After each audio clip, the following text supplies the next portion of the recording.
দিচ্ছেন এবং এই সচিবগুলি আন্দোলন সংগ্রামও কিছু জানে না, তারা ছিল লন্ডন বসে। এবং আপনার উপদেষ্টারা যারা আছেন, এই যে আমাদের, আমি যদি আপনার শিক্ষা উপদেষ্টার কথাই বলি, ওনার কি অবদান আছে এই শিক্ষা ক্ষেত্রে? ওনার কি অবদান আছে আপনার এই যে আমাদের বিগত শিক্ষক ছাত্র জনতার আন্দোলনে? ছাত্র জনতার আন্দোলনে যারা আপনার এই 4 তারিখে যারা ছাত্রদেরকে প্রহার করেছেন, 4 তারিখে যারা মিছিল করেছেন শেখ হাসিনার পক্ষে শিক্ষা ভবনে, তারা এখনো বহাল তবিয়তে যার যার চেয়ারে এখনো বসা আছে। সুতরাং এরা তাদের উদ্দেশ্যটা কি? আমরা শিক্ষা উপদেষ্টাকে বলেছি যে আপনার কাজ কি?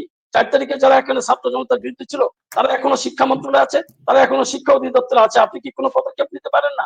বলে যে একটু সময় দেন। সময় দিতে দিতে আজকে দেখেন 4 মাসের উপর হলো, এখনো তারা সময় চাচ্ছেন। সুতরাং এই এরা তাদের যে আপনি কি উদ্দেশ্য নিয়ে এখানে বসে আছেন, আমি ওয়াহিদুদ্দিন মাহমুদ সাহেবকে বলবো, সে অনেকটা বড় সুশীল সমাজের ব্যক্তি হতে পারে, বড় শিক্ষাবিদ আমাদের দেশে, এটাকে আমি অস্বীকার করি না, কিন্তু ওনাকে দিয়ে মন্ত্রণালয় চলে না। সপ্তাহে 5 দিন মন্ত্রণালয় খোলা, এই 5 দিনের ভিতরে আপনি যান,